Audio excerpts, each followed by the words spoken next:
20 Jahre Flive-Event gibt es auch in Flive PC tatsächlich. Mit einer kleinen Verspätung. Wurde vor 4 Tagen gepostet, da war das eigentliche Jubiläum schon vorbei.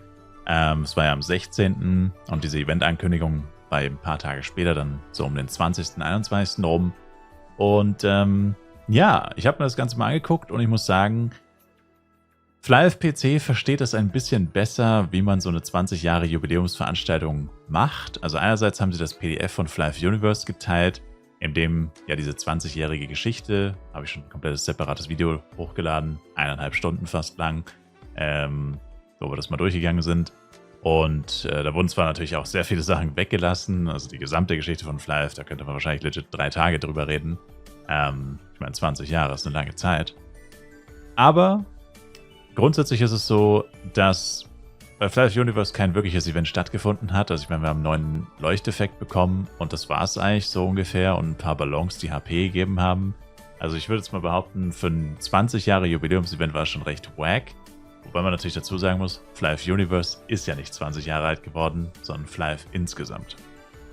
Umso besser ist es, dass im OG Flive, also Flive PC, ein wirklich krasses Event stattfindet mit sehr vielen kleinen Teilen.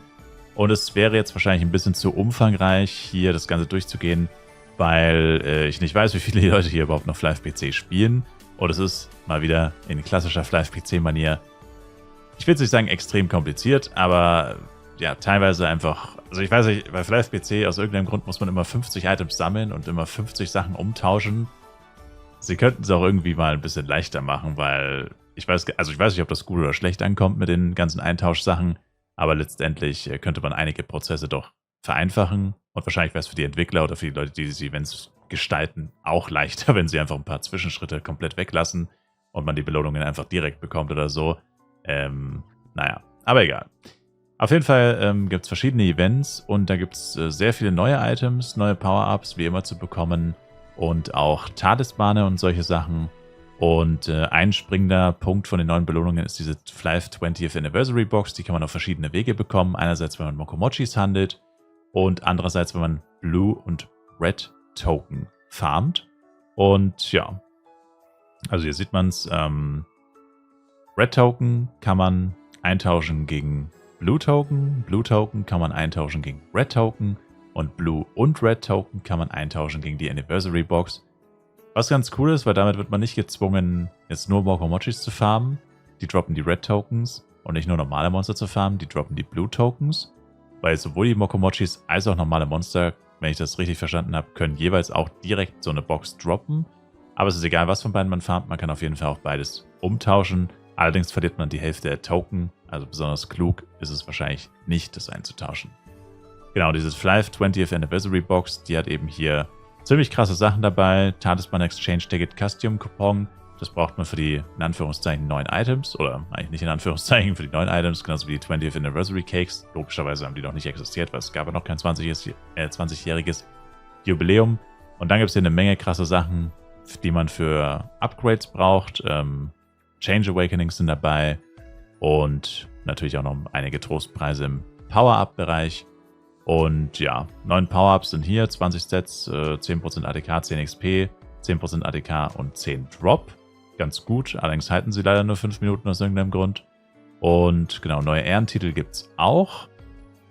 Ja, und dann gibt es noch Daily Quests, die sind vielleicht noch ganz interessant. Es gibt eine Weekend Quest, ich schätze mal, die kann man nur am Weekend annehmen. Steht jetzt aber hier tatsächlich nicht genau an welchen Tagen. Also ich schätze mal Freitag, Samstag, Sonntag, aber vielleicht auch nur Samstag, Sonntag.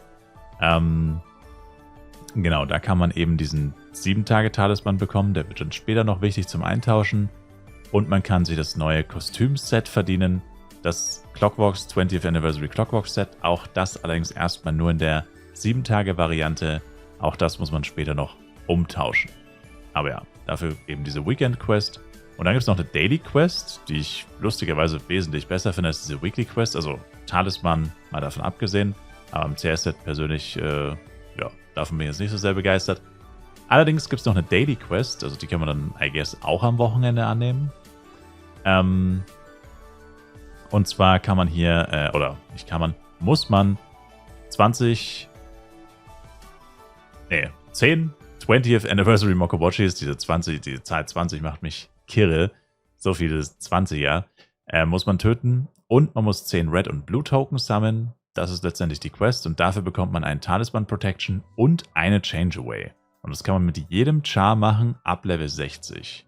Also basically mit jedem Char, weil ich meine, welcher Char ist nicht Level 60? Und selbst wenn Char nicht Level 60 ist, der ist theoretisch in 20 Minuten Level 60. Also ja, kann man im Endeffekt so oft machen, wie man will. Einmal am Tag mit jedem Char. Aber die meisten Leute haben ja 5 Millionen Chars. Und ja, das finde ich ziemlich heftig für eine Daily Quest, weil es auch vom Aufwand her sehr überschaubar scheint. Ich meine, 10 Mokomochis töten bedeutet basically, du kriegst die 10 Red Tokens und gut, die 10 Blue Tokens musst du halt noch farmen. Aber ich vermute jetzt auch mal von der Droprate werden die jetzt nicht so selten sein, dass das ewig dauern wird. Also ja, kann man wahrscheinlich printen, mehr oder weniger die Items.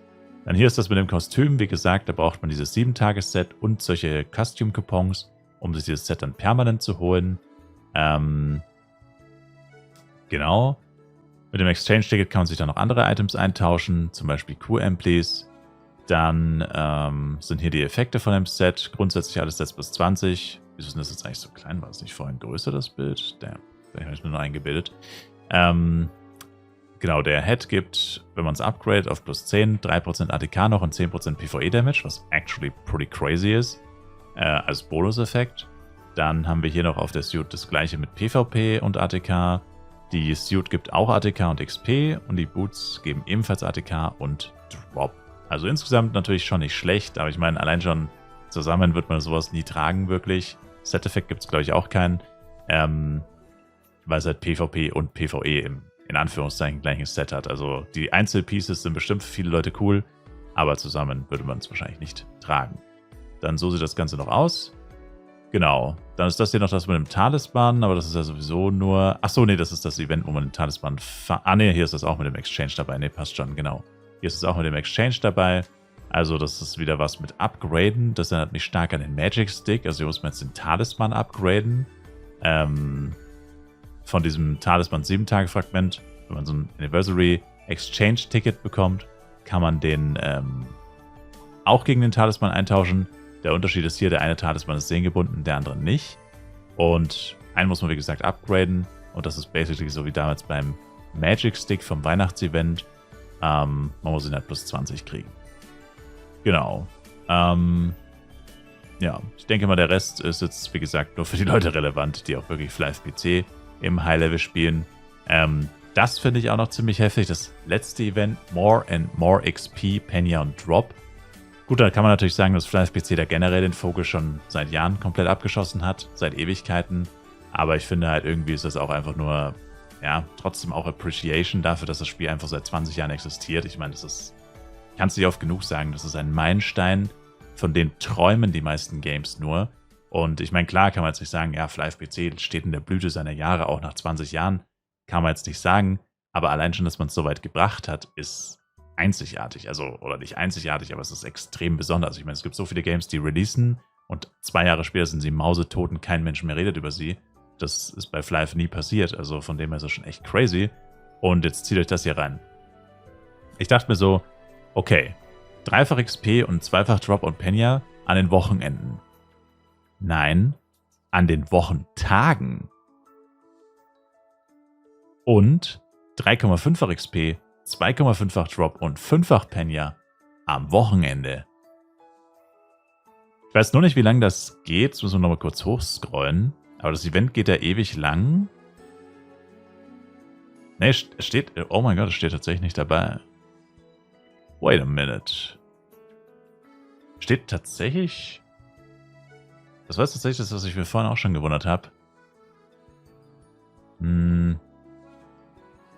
Also irgendwo steht Oktober bei dem Auflade-Event. Das skippen wir schon mal kurz vor. Also hier steht zum Beispiel 10. Oktober. Bei dem allgemeinen Event steht jetzt überhaupt kein Datum dabei, lustigerweise. Vielleicht steht es irgendwo mittendrin. Ich habe mir eigentlich alles durchgelesen. Ich habe es tatsächlich nicht wirklich gesehen bei dem Event.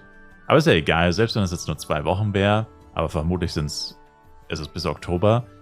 Das ist geisteskrank. Ja? Also die ganze Zeit XP und Drop-Event. Ich meine, klar, das hat nicht nur positive Sachen, wenn permanent XP und Drop-Event läuft, also komplett ohne Pause und das auch noch Wochen, Monate lang oder so. Muss man natürlich auch immer ein bisschen kritisch noch bleiben. Aber grundsätzlich finde ich, ist das halt echt so behandelt man seine Spieler, wenn man ein Spiel 20 Jahre lang führt. Das ist gut, das will man sehen. Und da ist jetzt grundsätzlich erstmal auf jeden Fall nichts verkehrt daran. Wie gesagt, über die genauen Umstände könnte man vielleicht noch ein bisschen streiten, aber grundsätzlich ist das echt hammergeil. Und das finde ich super, super nice. Dann den Rest machen wir jetzt ein bisschen im Schnelldurchlauf. Unterstützungsevent für zurückkehrende Spieler. Es gibt ganz viele neue, oder was heißt neue, aber ganz viele Items, Support-Sachen, wie jetzt eigentlich schon immer, eigentlich diese Buffs, Character-Buff für 14 Tage und so, Amplifications. Gibt es lauter Zeug für Leute, die seit dem, wo steht's, Mai, 21. Mai nicht mehr online waren. Gibt es dieses Player-Support-Event. Und ja, es ist eigentlich relativ kurz gehalten, tatsächlich ausnahmsweise mal. Könnt ihr euch einfach durchklicken oder angucken. Wenn ihr länger nicht mehr gespielt habt mit Charaktern, kriegt man auf jeden Fall coole Sachen. Finde ich auch immer nice, wenn man länger nicht gespielt hat, dass man die Leute irgendwie probiert wieder ranzuholen. Dann auch interessant, Erweckungs-Reroll-Event. Das war das Event, was ich im Juni so krass ausgenutzt habe, wo ich das geistesgestörteste Glück aller Zeiten hatte in Flive PC. Leider ein bisschen spät, aber nichtsdestotrotz ist es passiert. Spoiler. Und genau, hier steht es auch tatsächlich. 22. August bis 10. Oktober. Ja, dann wird das hier auch 22. August bis 10. Oktober sein. Sie haben es wahrscheinlich einfach nur vergessen hinzuschreiben. Oder ich habe es übersehen, aber naja. Egal. Jedenfalls ist es wieder so, dass man höhere Chance hat auf positive Ergebnisse. Wie hoch, kann man natürlich wieder drüber streiten. Manche Leute sagen, dass es nicht sehr viel ist. Und man kann natürlich die neuen Maximalwerte bekommen. Zum Beispiel bei Crit-Schaden statt 19 21%. Gut, das war's aber noch nicht. Es gibt auch, und für Pets geht's nicht, es gibt auch neue Werte. Und da finde ich jetzt aber, kann man auf jeden Fall drüber streiten. Genau, während des Events kann man brandneue Werte erhalten. Auf Waffen kann man jetzt Additional Damage erwecken, allerdings nur 31. Das ist auch irgendwie voll unlogisch, minus 28 und plus 31. Ach so, wegen dem erhöhte Werte-Event. Ach so, deswegen wahrscheinlich. Ergibt irgendwie trotzdem nicht so viel Sinn, aber egal. Ja, ist grundsätzlich natürlich nicht schlecht. Additional Damage ist ein wichtiger und krasser Wert. Aber ich würde jetzt mal behaupten, 5 mal Additional Damage 31 sind 150 Additional Damage versus 105 Crit Damage. Ja, ich nehme die 105 Crit Damage, glaube ich. Also ich meine, keine Ahnung, ich finde die Werte einfach so end-random und halt viel zu niedrig. Also, keine Ahnung, ob das nur meine Meinung ist, aber ja. Additional Magical Power, da müsste man natürlich auch hinterfragen, geht das dann hoffentlich auch nur für Magical Weapons? Oder was will ich mit einer Ancient Axe, wo Magical Power drauf ist? Also auch kritisch. Kritischer Hase. Auf dem Shield, das wiederum ist ein cooler Stat. Reduction in Physical Damage taken in PvP. PvE, aber auch PvP. PvP ist... Doch, hier ist es, ich wollte schon sagen. Aber es ist nicht auf dem Schild tatsächlich. Das ist grundsätzlich ein guter Wert. Allerdings, check ich nicht so hundertprozentig. Also, wahrscheinlich müssen sie einfach die Slots auffüllen. Diese, wie es hier oben auch ist, also 1 STR, 2 STR, 3 STR, 4 STR, 7, 10, bla bla bla bla bla. Wahrscheinlich müssen sie einfach so viele Werte angeben. Und deswegen sieht das jetzt hier halt komplett bescheuert aus. Du kannst quasi minus 1, minus 1, minus 1, minus 1, minus 1, minus 1, minus 1, minus 2, minus 2. Das sieht ein bisschen bescheuert aus.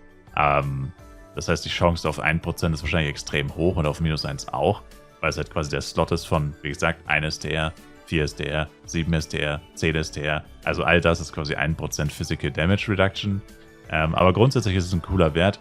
Ich finde nur 3% ist vielleicht ein bisschen wenig, vor allem weil es hier in dem Fall zumindest PvE ist. Im PvP wäre es natürlich was anderes, wegen Balancing und so. Aber im PvE finde ich jetzt 3% doch fast ein bisschen wenig. Ich meine, minus 3% eingehender Schaden ist auf jeden Fall ein guter Wert, das ist heftig. Aber 3% sind halt auch nur 3%. Und ich meine, Change Awakenings fallen jetzt nicht vom Himmel. Also ich finde, da hätte man auch schon vielleicht ein bisschen großzügiger sein können. Vielleicht 5, vielleicht 7% oder so. I don't know. Immerhin, ja, ist es nicht einfach, das zu bekommen. Dann auf der Suit, da ist der PvP-Damage drauf. Genau das gleiche wie beim PvE-Damage. Wobei hier oben sind mehr Dreier, ne? Oder? Nee, doch nicht. Nevermind. Sorry, ich hatte noch nicht ganz hochgescrollt. Nee, passt schon. Genau. Magical PvP Damage genau das gleiche. Dann auf dem Head ist XP, auch 3% und Drop 3%. Oder halt auch minus 3%, aber das Minus will ja keiner. Dann auf den Gloves ist Additional Damage to Fire Element Monsters und Additional Damage to Water. Auf den Shoes Wind, Water und Electric. Und ja. Ich weiß ehrlich gesagt nicht, was man davon halten soll, weil das Problem mit den ganzen Sachen ist halt, dass sie halt zusätzliche Chancen wegnehmen, die Werte zu bekommen, die hier dabei sind. Also wenn jetzt zum Beispiel jemand einfach sagt, ja, ist mir wurscht, dass da neue Werte drauf sind, ich will Crit Damage, dann hat er jetzt halt einen weiteren Konkurrenten sozusagen. Das heißt, die Chance, Crit Damage zu bekommen, ist während dem Event, oder die Chance, einen bestimmten Wert zu bekommen, ist während dem Event niedriger, weil ein weiterer, beziehungsweise 2, 3 weitere Werte hinzugefügt wurden. Und das ist natürlich grundsätzlich jetzt eher nicht so gut. Natürlich kann man jetzt drüber streiten, wie gesagt. Bei der Suit mögen einige Leute sagen, ja, PvP-Damage will ich, weiß ich nicht, vielleicht auch nicht. Aber bei sowas wie der Waffe würde ich jetzt behaupten, wer es zum Teufel will, 31 Additional Damage. Wie gesagt, mal 5, das sind 155. 155 Additional Damage ist nicht besser als 105 Crit Damage. Also brauchen wir gar nicht drüber reden. Wenn das 1500 Additional Damage wären, könnte man vielleicht drüber reden. Dann wäre vielleicht eine Kombination aus 2x 300 Additional Damage und 3x Crit Damage oder so wäre dann vielleicht das Beste. Oder 3x Additional Damage und 2x Crit Damage. Irgendwie so. Da könnte man wahrscheinlich drüber reden. Aber bei 31 Additional Damage ist es 1000%ig sicher, dass Crit Damage besser ist. Wahrscheinlich wäre STR. Ja, doch, es könnte legit sogar sein, dass 31 STR besser sind, oder? Ja, vielleicht auch nicht, aber es ist echt sehr wenig. Also, keine Ahnung. Ein paar von den Werten wirken schon sehr random. Ja, wir sind immer noch nicht fertig. Ich weiß, es ist geistesgestört und ich gehe das eigentlich schon im Schnelldurchlauf durch. Level-Up-Boost-Event gibt es auch wieder. Level-Up-Boost bedeutet einfach nur, man levelt seinen Charakter hoch. Und das erste Mal, wenn man ein Level erreicht hat, also es geht nicht, wenn man gedownlevelt hat normalerweise. Das erste Mal, wenn man ein Level erreicht hat, also perfekte Zeit, einen neuen Charakter hochzuleveln normalerweise. Also solche Events habe ich persönlich früher schon immer genutzt, um neue Charakter schnell hochzuleveln, weil man tonnenweise Power-Ups und so gratis bekommt. Und teilweise auch coole Skins oder so. Und da kriegt man diese Level-Up-Boxen. Da ist größtenteils immer das gleiche drin. Teilweise ändert sich dann ein Item mal. Hier zum Beispiel sind Translucent Dragonfly Wings drin. Das ändert sich dann später zu einer Riding Cloud. Dann hier auch wieder, also ja, also grundsätzlich sind da immer ungefähr die gleichen Items drin, von der gleichen Wertigkeit auf jeden Fall. Dann ab 151 wird es ein bisschen anders dargestellt. Aber wie gesagt, das ist eigentlich das Gleiche. Einfach tonnenweise Power-Ups und verschiedene Premium-Items können da drin sein. Und dann ab 171, ich weiß nicht, ob es das auch schon mal gab, wahrscheinlich schon. Da gibt es dann die richtig geilen Items und auch in einer richtig hohen Menge. Warum? Weil Level 171 Plus halt auch wirklich sehr schwierig zu erreichen ist.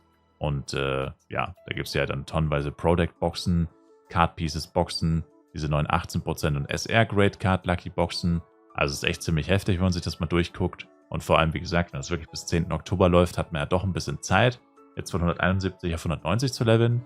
Ist natürlich relativ unwahrscheinlich, dass das irgendjemand schafft, weil das echt schwer ist. Aber ja, keine Ahnung, wenn man jetzt Level 180 ist oder 177 oder so, ist es natürlich schon ein besonderer Anreiz, da weiter zu leveln. Eigentlich würde ich sogar fast behaupten, wenn man in dem Levelbereich wirklich unterwegs ist und actually levelt, wäre es wahrscheinlich klug, wenn man immer auf so ein Level-Up-Boost-Event wartet und ohne gar nicht levelt, weil dann verzichtest du nur auf tonnenweise Belohnungen, die ein paar tausend Cash wahrscheinlich wert wären oder einige Milliarden, Billionen Penya vielleicht sogar. Genau, also lohnt sich auf jeden Fall da zu leveln. Genau, dann, was haben wir noch? Ein Einlog-Event haben wir noch. Nimmt kein Ende mehr. Ihr seht schon, es ist geistesgestört. Einfach nur für 60 Minuten am Tag einloggen, bekommt man weitere zusätzliche Belohnungen. Auch die bestehen natürlich überwiegend aus Power-Ups, aber auch Amplifications sind dabei. Weiß gar nicht. Premium-Buff ist dabei. Bei Premium-Buff eigentlich auch ein Power-Up, einfach nur das Resurrection. Also ja, auch einfach nochmal tonnenweise Items. Überwiegend Power-Ups. Und dann gibt es auch so ein spezielles Auflade-Event. Da gehe ich normalerweise eigentlich nicht so sehr drauf ein, aber finde ich auch ganz interessant. Wenn Leute 10.000 oder 5.000 Cash ohne Bonus-Cash aufladen während dem Event, wie gesagt bis 10. Oktober, dann können 15 Leute, finde ich auch eine schöne Anzahl an Gewinnern, oftmals ist sowas ja wirklich einer oder wenn es hochkommt 3 oder vielleicht 5, ja, Also und dann laden 1000 Leute auf. Also jetzt bei Live PC vielleicht nicht mehr unbedingt. Aber ja, so, keine Ahnung. Game wird released, hat 10.000 Spieler oder so. Und dann sagen sie, ja, von allen Leuten, die uns 100 Euro geben, gewinnt einer von euch 10.000. Ja, moin. Gewinnchance quasi gleich 0. Hier 15 Gewinner finde ich echt ganz cool für beide Sachen. Und man kann nicht beides gewinnen, tatsächlich. Weil hier steht, dass man quasi mit den 10.000 Cash zum Beispiel, wenn man die auflädt, nimmt man an 1 und 2 teil. Und wenn man jetzt aber bei 1 gewonnen hat und auch dann bei 2 gezogen werden würde, wird man bei 2 nicht mehr berücksichtigt, sondern man gewinnt Nummer 1 und wird dann für die zweite Ziehung gererollt. Ja, jetzt ist es natürlich schon so theoretisch, dass man da mit mehreren Accounts mitmachen kann. Ja, das natürlich schon. Das ist immer so ein kleiner, wie sagt man, Schönheitsfehler bei solchen Aktionen, bei solchen Events. Aber gut, ich meine, wenn sich jetzt jemand die Mühe macht und auf 10 Accounts 50 Euro casht, finde ich persönlich, ich meine, natürlich ist es irgendwie, arschig so ein bisschen, aber letztendlich erhalten diese Leute unsere Server am Leben, die erhalten das Spiel am Leben mit ihrem Geld. Und ich meine, wenn jemandem das 1000 Euro wert ist, dass er die 10-fache Gewinnchance hat, ganz ehrlich, dann soll er 1000 Euro dafür ausgeben. Ich finde das dann auch eigentlich gar nicht so ultra unberechtigt und ich halte es sowieso für relativ unwahrscheinlich, dass das sehr viele Leute machen würden. Und ich meine, du kannst eine 10-fache Gewinnchance haben und trotzdem nicht gewinnen. Es ist ja letztendlich trotzdem random. Also, just saying. Genau. Aber ja, finde ich ganz cool, dass es hier, wie gesagt, jeweils 15 Gewinner gibt. Allerdings muss man auch dazu sagen, ist der Gewinn jetzt auch nicht so heftig, weil es gibt im Endeffekt einfach nur ein Bonuskostüm für diese Leute. Und zwar das schwarze Drachen-Set mit dem schwarzen Skeleton Devil's Cloak. Der Cloak ist echt cool. Das Set finde ich persönlich ehrlich gesagt auch ziemlich cool, wobei ich das OG-Set eigentlich auch sehr gerne mag. Die OG-Drachensets in dem Blau-Gold finde ich eigentlich auch extrem nice. Vor allem die weibliche Version hat mir immer sehr gut gefallen. Jetzt nicht an das Falsche denken. Ich meine rein vom Design her wirklich. Und sind grundsätzlich einfach coole Sets. Dürften vom Playpark-Server stammen. Also ich glaube, die Playpark-Leute hatten das damals schon in schwarz tatsächlich, das Set und auch den Cloak. Aber ist auf jeden Fall ein cooler Skin, definitiv. Ich weiß nicht, ob es Effekte haben wird. Wahrscheinlich nicht. Steht zumindest nichts dabei, wenn ich das richtig gesehen habe. Also das ist der Gewinn von Nummer 1. Und das ist der Gewinn von Nummer 2. Und ja, not sure about that. Wenn ich mich richtig erinnere, war das sogar ein richtig heftiges Set damals bei Playpark, als das released wurde. Irgendwas mit Tiger heißt das. Und das war tatsächlich damals ein richtig krasses Set, weil ich glaube, die Gowns oder so hatten irgendeinen krassen Effekt. Vielleicht Droprate oder PvE, die hatten irgendeinen geistesgestörten Effekt, waren die besten Gowns im Game damals für eine Zeit lang, glaube ich. Oder vielleicht waren es auch die Boots oder so von dem Set. Oder nee, war es sogar der Schwanz? Oh Mensch, vielleicht war es sogar der Cloak. Ich weiß nicht mehr. Irgendein Teil von diesem Set, das damals bei Playpark released wurde, war geistesgestört OP. Wurde bei uns dann aber nicht released. Also nicht mit Effekt auf jeden Fall. Jetzt wird es auf jeden Fall als Kostüm released. Ja, wenn ich meins aussuchen müsste, ich würde auf jeden Fall das schwarze Drachenset nehmen. Das sieht definitiv cooler aus. Genau. Und ja, das waren alle Jubiläumsevents und das, wie gesagt, war jetzt auch, wir haben euch fast nur an der Oberfläche gekratzt. Ich habe jetzt noch einiges weggelassen tatsächlich. Ja, also was will man sagen? Es ist wirklich sehr umfangreich. Es ist alles dabei irgendwie. Für High-Level-Spieler ist was dabei. Für alle Spieler ist was dabei. Also, gut, im Live-PC gibt es fast nur High-Level-Spieler. Aber ja, es ist einfach cool, dass man sich hier so viele Gedanken noch macht. Und ich finde, der coolste Teil ist halt wirklich diese Appreciation mit dem XP und Drop-Event. Wie gesagt, muss man immer noch ein bisschen vorsichtig sein. Man darf es auch nicht zu krass übertreiben. Aber ich meine, 20 Jahre Jubiläum hat man halt auch nicht die ganze Zeit. Und da könnte man auch in anderen Flive-Versionen vielleicht auch mal ein bisschen großzügiger sein, was sowas angeht. Muss ja auch nicht unbedingt die Drop oder Penny Drop sein. Reines XP-Event reicht ja auch, dass man das mal ein bisschen länger laufen lässt oder so. Aber naja, Flive PC ist ja 20 Jahre alt geworden, nicht Flive Universe. Ja, und dann wollte ich eigentlich noch ein bisschen Ingame gucken. Das können wir noch kurz machen, aber es ist das Video eh schon relativ lang geworden. Und ja, da sind wir auch schon. Mit noch ein kleines bisschen Ingame Gameplay Action. Und ja, zu dem Event, das ist das, oh, das sieht so aus. Okay, das sieht aus wie die Coliseum Token. Interesting. Vielleicht droppen wir auch direkt so eine Box. Das Token ging auf jeden Fall sehr schnell. Da ist gleich das nächste. Okay, die Droprate von Token sieht sehr gut aus. Ja, also das Event ist auf jeden Fall sehr gut. Kann man nicht sagen. Also aus meiner unparteiischen Sicht, sage ich jetzt mal, was sich in-game so gewünscht wird noch, was vielleicht noch gefehlt hat. Ich meine, auch so ein Levelgebiet vielleicht bis 190. Abgesehen davon meine ich jetzt eventspezifisch. Was wir noch kurz drüber reden könnten, weil ich meine, gut, die Droprate, wie gesagt, scheint sehr gut zu sein. Ist halt der Elefant im Raum. Gempion. Und ich habe es mir gerade nochmal angeguckt. Ich habe tatsächlich schon selber länger nicht mehr reingeguckt. Ich glaube, in der Zeit habe ich da täglich reingeguckt. Ja, die Zeiten sind over. Ja, es ist jetzt so, dass alle Spiele, bei denen ich selber teilweise auch aktiv teilgenommen habe, einschließlich natürlich Flive, komplett pausiert sind. Also im August hat kein einziges Tournament für irgendeins der ersten, was weiß ich, 7 oder 8 Games, die dort damals eingerichtet wurden, stattgefunden. Das heißt, man kann wirklich, und Rappels nach wie vor, das steht ja schon seit Monaten auf der Webseite, Rappels hat noch nicht ein einziges Tournament gesehen. Also entweder funktioniert es nicht, oder es ist der gleiche Grund, warum es auch sonst keine Tournaments gibt, weil einfach keine Teilnehmer am Start sind. Jetzt gibt es halt auch 2 neue Tournament-Varianten, die sind auch schon anscheinend erst im August dazugekommen. Wieder von 2, keine Ahnung, 0815 Random-Ass-Games, die kein Mensch kennt und noch nie in seinem Leben davon gehört hat.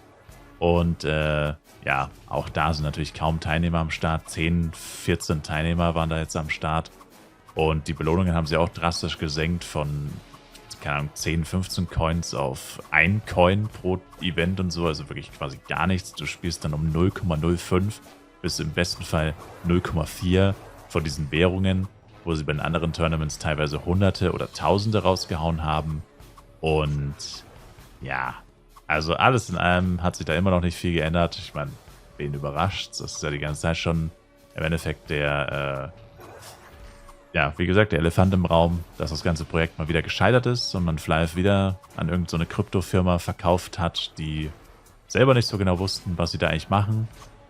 Weil, wenn es jetzt so wäre, dass nur bei den Flive-Tournaments keiner teilgenommen hat und alle anderen Tournaments florieren und die Website hat täglich, keine Ahnung, tausende Besucher bzw. Spieler, die da aktiv teilnehmen an den Tournaments, alle Tournaments sind ausgebucht und wie gesagt, es floriert, whatever, dann könnte man ja sagen, ja gut, okay, damn. Läuft wohl nur bei Flive nicht. Aber so ist es nicht. Ja, es läuft bei gar nichts. Die Website gefühlt, wie gesagt, mittlerweile mausetot. Und keine Ahnung, ob die da im Hintergrund noch an irgendwas arbeiten. Wirkt nicht so. Gab ja schon die offizielle Aussage von denen, dass wenn halt kein Interesse besteht, also wenn keiner ein Tournament veranstaltet und halt auch nicht garantieren kann, dass so und so viele Leute mitspielen, dann gibt es halt auch keine Tournaments mehr. Und ja, das ist halt auch irgendwie eine Aussage, ne? Wo du sagst quasi, ja, also wenn ihr nicht genug Werbung für unsere Website macht, dann gibt es auch keine Tournaments mehr. Ja gut, so sollte das zwar eigentlich, glaube ich, nicht ablaufen, wenn man so eine Tournament-Webseite veranstaltet oder anbietet oder hostet oder whatever, sondern man sollte einfach gucken, dass das Produkt besser wird, dass die Leute von alleine wieder interessiert sind oder kommen oder whatever. Aber ja, wie gesagt, ist im Endeffekt egal. Die meisten Fleischspieler hat es ja eh nicht gejuckt. Ich hatte es halt als irgendwie trotzdem Möglichkeit gesehen, wie das Spiel wieder an mehr Werbung, kostenlose Werbung quasi kommen kann, mehr Aufmerksamkeit, auch wenn, habe ich damals schon gesagt, die Leute dann aus den falschen Gründen spielen. Aber ich sag mal so, was ist der Grund, ein Spiel zu spielen? Ja, ob du es jetzt nur wegen sowas spielst, irgendwelche Kryptowährungen farmen, während du zockst, oder tatsächlich nur aus Spaß zu spielen. Letztendlich, solange die Leute täglich online sind, täglich spielen, handeln, whatever, juckt es ja nicht. Die Leute sind online, die Leute sind da, über das Spiel wird mehr geredet, es sind neue Spieler am Start, die dann vielleicht auch zu Fans werden und so. Man weiß es nicht. Ja, es ist eine Möglichkeit. Aber, wie gesagt, momentan sieht es nicht gut aus und ja, ich meine, das Ganze ist jetzt vor 8 Monaten an den Start gegangen. Sie haben uns ja eine $25.000 Flive. Ich habe das von Anfang an gesagt, das klingt nicht gut, $25.000 Flive Tournament League zu veranstalten. Und wer hätte es gedacht, dass das scheitert, das Projekt? Also, naja. Hätte man sich wahrscheinlich denken können, aber bei sowas muss man einfach optimistisch sein, weil sonst kannst du von Anfang an eigentlich nur sagen, ja gut, warum überhaupt mitmachen, warum sich überhaupt anmelden, warum sich überhaupt die Mühe machen, whatever. Aber wenigstens haben wir ein cooles 20-Jahre-Jubiläum-Event für Flive PC bekommen. War ja auch nicht selbstverständlich, das Jubiläum wurde nicht jedes Jahr gefeiert. Lange Zeit wurde es eigentlich komplett ignoriert. Gab Zeiten, da haben wir wirklich nur ein Feuerwerk bekommen zum deutschen Flive-Jubiläum. Hier hast du 5 Feuerwerkscracker so ungefähr und das war's. Also das ist jetzt schon sehr umfangreich, sehr cool geworden. Und ja. Mehr bleibt mir eigentlich nicht zu sagen. Schauen wir mal, wie viel habe ich jetzt gedroppt. 47, also ja, fast jedes Mob droppt so ein Ding. Droppt wirklich sehr, sehr gut. Gefällt mir. Boxen weiß ich jetzt nicht. Ich habe geguckt, ob ich irgendwo was übersehe, aber ich glaube nicht. Ich glaube, ich habe keine gedroppt. Ich meine, die werden wahrscheinlich schon deutlich seltener sein. Ist ja klar. Genau. Aber bei der Raid könnte man wahrscheinlich sogar nur Monster farmen, wenn man eh leveln will oder so. Und sich dann Red Tokens vielleicht sogar eintauschen, wenn man keinen Bock hat, die Mokomochis zu farmen und lieber grinden will. Andererseits geht das Event so lange, dass man genug Zeit haben sollte, zumindest mal ein Wochenende oder ein paar Tage irgendwie ein paar Mokomochis zu grinden. Jo, dann sage ich danke euch vielmals fürs Zuschauen. Auf hoffentlich weitere 20 Jahre. Wer weiß. Ich meine, Flive wurde schon so oft tot gesagt, tot geglaubt. Wer sagt nicht, dass es nochmal 20 Jahre werden? Vielleicht unwahrscheinlich, aber nicht unmöglich. Toyota. Bis zum nächsten Mal. Schaut auch im Livestream vorbei. Twitch-Link wie immer in der Videobeschreibung für tägliche Flive-Streams. Und bis dahin sage ich danke euch fürs Zuschauen. Macht's gut, haut's rein. Viel Spaß mit dem Event und ciao, ciao.